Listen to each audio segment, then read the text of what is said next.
يا صباح الفل والياسمين على المتابعين المحترمين في كل مكان، ومساء الخير لو بتشوفيني بالليل. النهارده بقى زي ما انتوا شايفين كده، مش روتين ولا اي حاجة، بس هو عشق كل ست بقى ايه في الدنيا، مش في مصر بس، في العالم كله، اللي هي ايه بقى؟ المشتريات. بوريكم كده كمية الاكياس ديت. طبعا انا ما اشتريتهاش للامانة كلها مرة واحدة. انا اشتريتها على مراحل كده. هي ممكن تكون حاجات بسيطة جدا، بس بالنسبة لي حاجات كبيرة جدا. لان انا كان نفسي فيها من زمان. شوفوا انا بحضنها ازاي ومبسوطة بقى بيها. ويا ريت الفيديو ده تعلوه شوية بقى بالمشاهدات واللايكات بقى والكومنتات. ربنا يخليكم ليا وما يحرمنيش منكم. بقول لكم تتخيلوا ايه بقى اللي في الاكياس ديت؟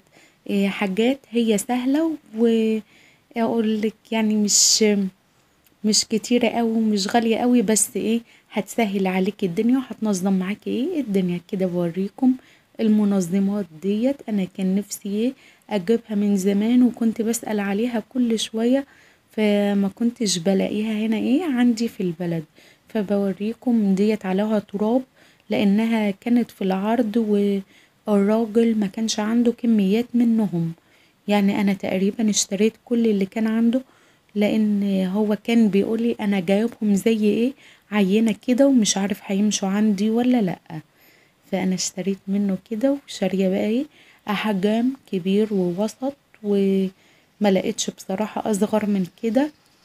فجبتهم وكنت مبسوطة فعلا بيهم، لانهم هينظموا معايا طبعا ظرفة الخزين. وان شاء الله هتشوفوهم معايا بعد كده. ومعايا كده المعلقة السيليكون ديت برضو عجبتني، لقيتها من النوع اللي هو كويس، جبتها. وديت وصلة الحنفية، وديت المساحة طبعا بتاعت ال- الرخامة بتاعت الحوض، طبعا ما بنستغناش عنها. وده كده جبته برضو لليفة المواعين اللي ليا في المواعين كده. وجبت ديت برضو كده للبن، نحط فيها كده اللبن عشان نحطه على الشاي. ممكن برضو تستعمليها، وديت قشارة كده. ودي سدادة الحوض النجمة. وجبت ديت كمان شكل تاني، ممكن نحط فيها السيرب بتاع الحلويات عشان نعرف نوزعه شوية، اكمنها ببوز زي ما انتوا شايفين كده. وديت بقيتها كده، القطعة ديت كانت واقعة في الكيس، جبتها كده ركبتها.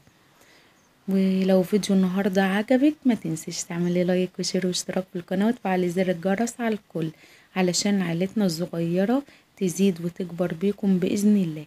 كده بوريكم دولت كده.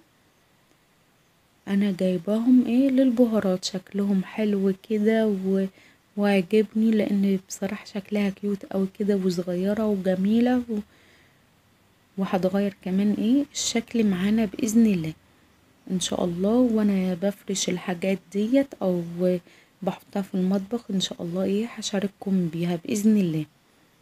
بس لو ما نسيتش كده، ده كان شكل اللون التاني ده موف.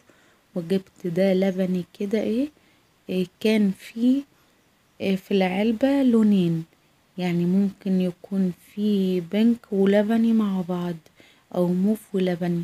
فانا حبيت اوحد الالوان، استأذنت منه ان كل اتنين يكونوا شكل واحد بالشكل اللي انتوا شايفينه ده، عشان ما يبقاش بقى كل واحدة لون كده. فبصراحة الحاجات الالوان الكتير ديت بتشتت العين كده. الاطباق ديت روعة روعة روعة. وهي بايركس بالشكل اللي انتوا شايفينه ده، بالغطا بتاعها كده. هتسألوني لإيه؟ ممكن تعملي فيها رز بلبن وتدخليها الفرن. وقال لي برضو بتدخل الميكروويف برضو وبتستحمل الحرارة. ممكن تعملي الرز بلبن مثلا، او مهلبية، ومش حابة ان وشهم ينشف في التلاجة مثلا، بتغطيها كده. او مثلا عندك جبن مثلا، قطع جبنة صغيرة بتحطيها عشان ما تنشفش في التلاجة، بتحطيها بقى وتغطيها كده. وده زي ما انتوا شايفين كده، ده برميل المسح كده ومعاه شرشوبة. وديت كده علبة للتلاجة، هي صحية وبتدخل برضو غسالة الاطباق، وبتدخل الميكروويف عادي، مفيش اي مشكلة منها كده بالشكل اللي انتوا شايفينه ده. والبلاستيك بتاعها رقم 5 اللي هو الصحي. مثلا عندك بواقي اكل او كده، بدل ما تدخلي في حلة او في طبق او في كده، بتدخليه، بتحطيه بقى هنا وبتدخليه في التلاجة. بوريكم، هي ما شاء الله تبان انها صغيرة، بس هي عميقة لجوه كده وحلوة، ومش بمبلغ صدقوني، ده تقريبا ب40 او ب45. شايفين شكلها؟ بقولكم شكلها تحفة بصراحة. هي تبان انها حاجات بسيطة ومش غالية، بس برضو بتنفع، نفع ربنا، برضو بتنفع.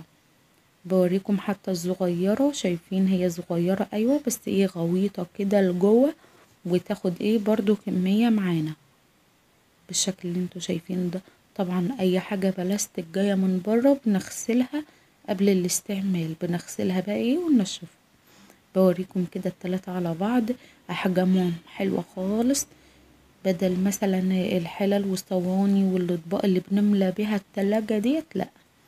وده كده الاكواب المعيارية بصراحة. وقفوا قدامي اكتر من مرة وما كنتش بجيبهم، فجبتهم المرة دي. والفرش طبعا لا غنى عنها.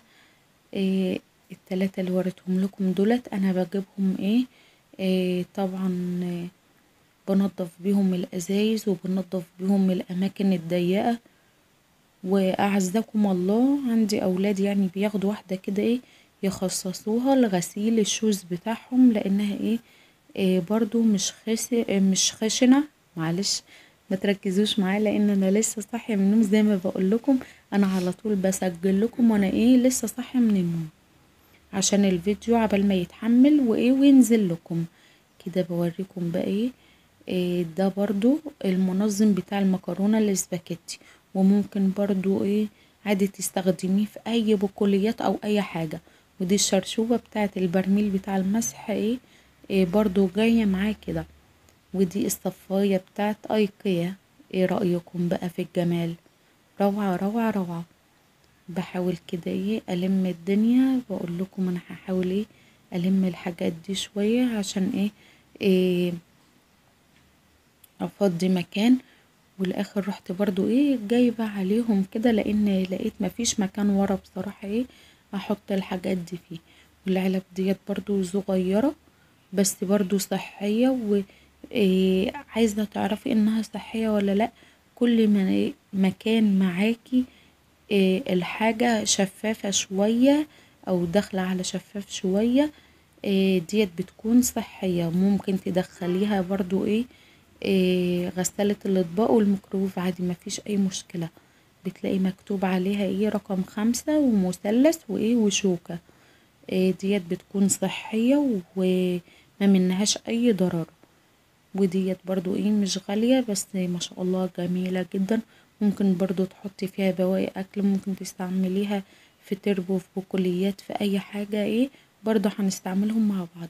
والشنطة ديت شنطة جايباها للمشابك، لونها عجبني بصراحة، لونها مختلف كده وعجبني شكلها، فقلت اجيبها، وشكلها تحفة بصراحة. بقول لكم انا بشكر ربنا على شوية الصغيرين دولت، هم حاجات بسيطة، بس كان نفسي فيها بصراحة. فلما لقيتهم في السوق ما ترددتش ان انا اجيبهم بصراحة. هي حاجات ممكن تبان بسيطة ويعني مش بمبالغ، بس بالنسبة لي برضو انا كنت عايزاها ضروري. زي ما بوريكم شكلهم كده، المنظمات والحاجات والمنظمات والعلب كده، والعلب الصغيرة اللي هي البايركس ديت، هي حاجات بسيطة جدا، بس بصراحة انا مبسوطة بيها جدا جدا جدا. وزي ما قلت لكم انا جبتها على مراحل، ما جبتهمش للأمانة مرة واحدة. وفي حاجات شارياها من رنين وحاجات برضو ايه شارياها من برا، مش كلها ايه من رنين ولا كلها من برا. بس حبيت على قد ما تكون الحاجة برضو قليلة بس جودتها كويسة. لو فيديو النهاردة عجبك لايك وشير واشتراك في القناة. سلام، مع ألف سلام.